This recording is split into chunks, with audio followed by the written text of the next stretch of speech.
Welcome back dito sa channel natin. Nandito tayo ngayon sa Maynila. Pupuntahan natin ngayon yung Binondo Intramuros Bridge after ng ilang buwan matapos na ito'y binuksan. Mga halos kalating taon na ang nakalipas. Andito pala tayo ngayon sa May Escolta.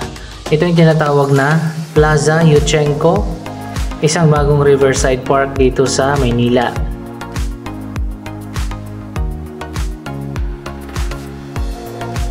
So guys, alam nyo ba dati dito sobrang dumi, ang kalat, ang dami pang basura, mabaho, mapanghi. Pero ngayon maganda na dito at malinis pa mula nang matapos yung ginawang rehabilitation dito sa lugar na ito.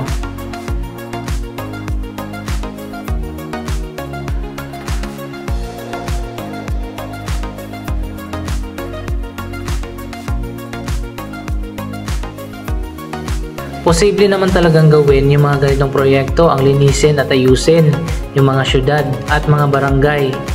Kailangan lang talaga ng political will ng mga mayor, barangay captain na gawin ang mga proyektong ito.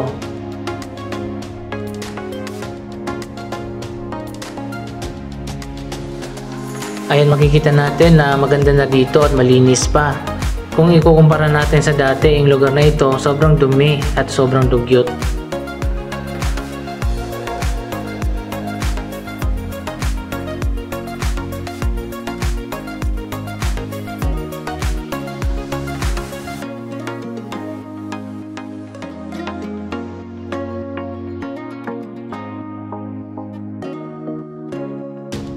Malapit na tayo dito sa May Escolta Ferry Station. Diyan ka pwedeng sumakay ng Pasig River Ferry. Meron pang pailaw dito. Maganda siguro dito pag gabi.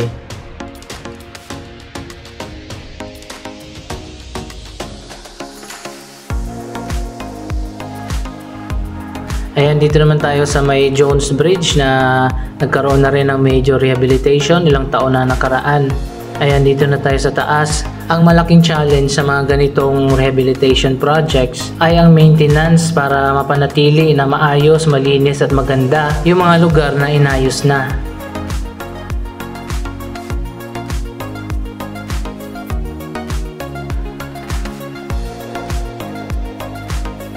Makikita natin yung arc papasok sa Binondo Chinatown.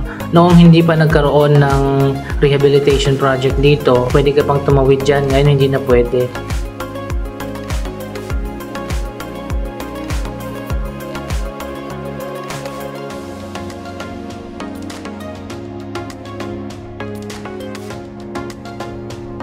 Dito na tayo sa kabilang side ng Jones Bridge at pupuntahan na natin yung Binondo Intramuros Bridge.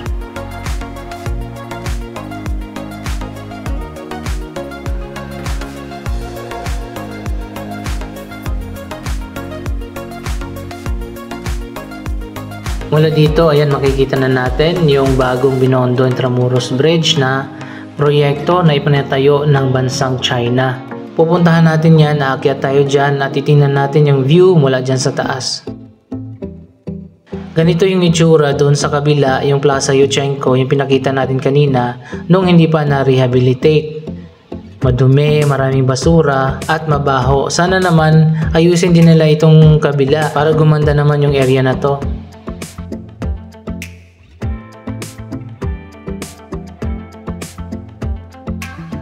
Ito yung isang marker ng Binondo Intramuros Bridge na nagsasabi na ito ay isang friendship bridge ng Pilipinas at ng bansang China.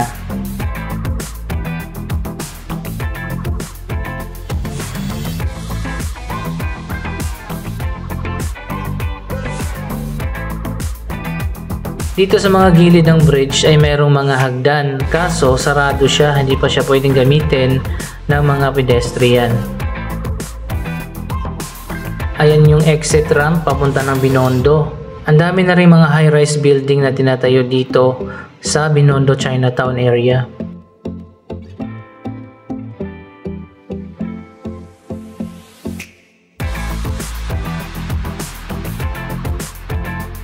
Ayan, meron pa ditong isang river park. Kaso sarado pa ito, hindi pa pwedeng pumasyal at tumambay dyan.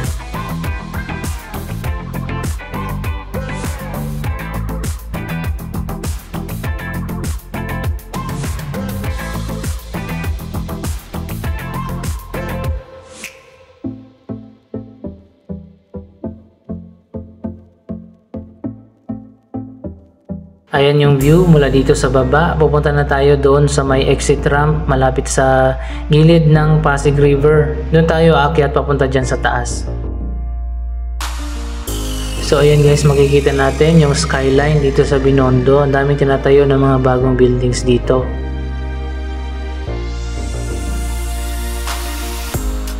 Sa ngayon, dito muna sa mga exit ramp pwedeng umakyat yung mga pedestrian. Mabuti na lang at maluwag yung pedestrian lane.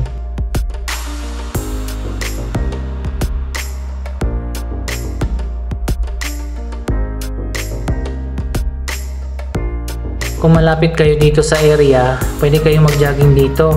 Maganda na yung view, malakas pa yung hangin.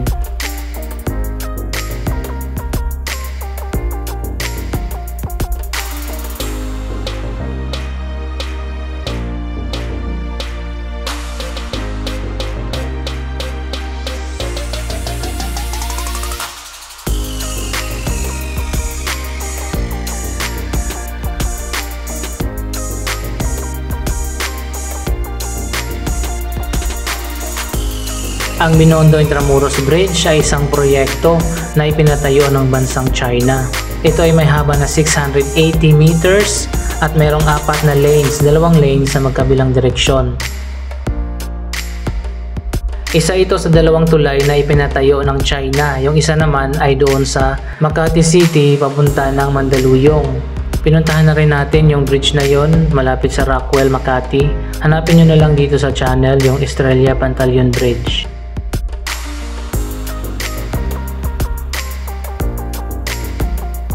Malapit na tayo dito sa mismong tulay. Ang disenyo pala ng tulay na ito ay Tide Arc Bridge o Nielsen Type Arc Bridge, kung hindi ako nagkakamali.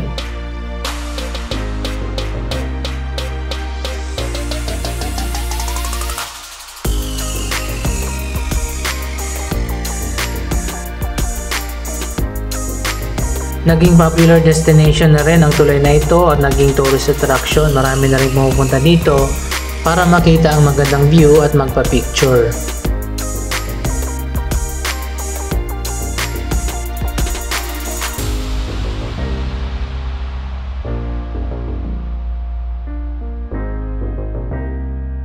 Ang proyektong ito ay bahagi pa ng Build Build Build program ng nakaraang Duterte administration.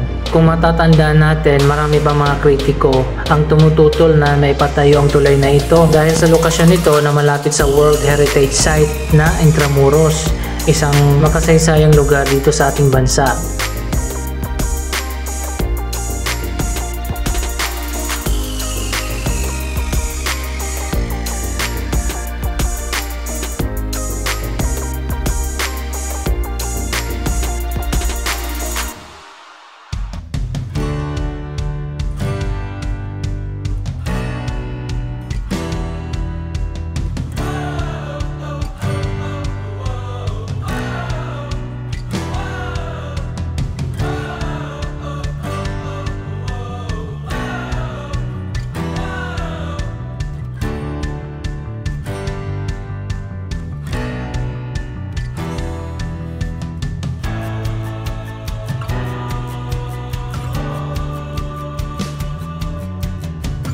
Andito na tayo sa taas, makikita natin yung Binondo skyline.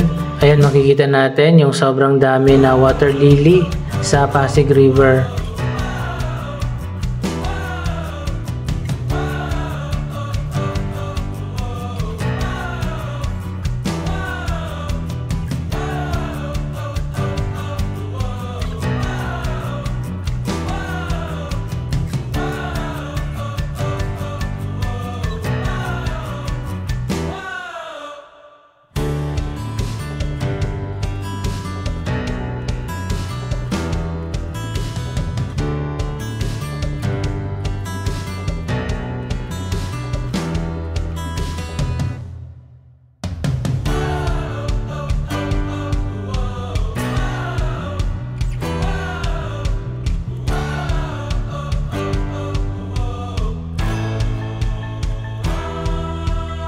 Doon tayo galing kanina sa may Binondo area at ngayon dito na tayo sa kabilang side sa Intramuros.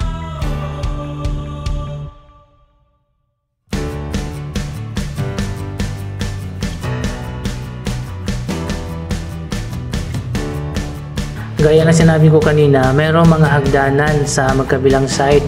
Pero ito ay sarado, hindi ko alam kung bakit. Hindi pa ito pwedeng gamitin ng mga pedestrian. Pupunta sana tayo dyan sa baba sa park kaso hindi pa pwede.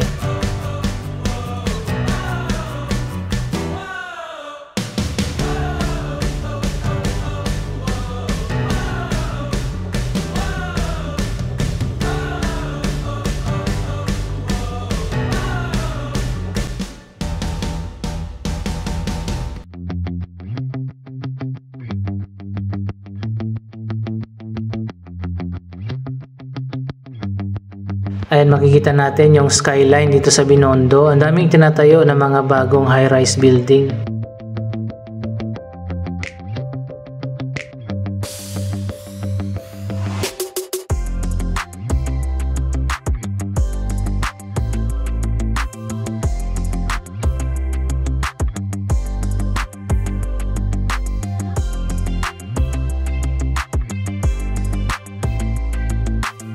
So ayan guys, papunta na tayo dito sa may Intramuros side ng tulay na ito.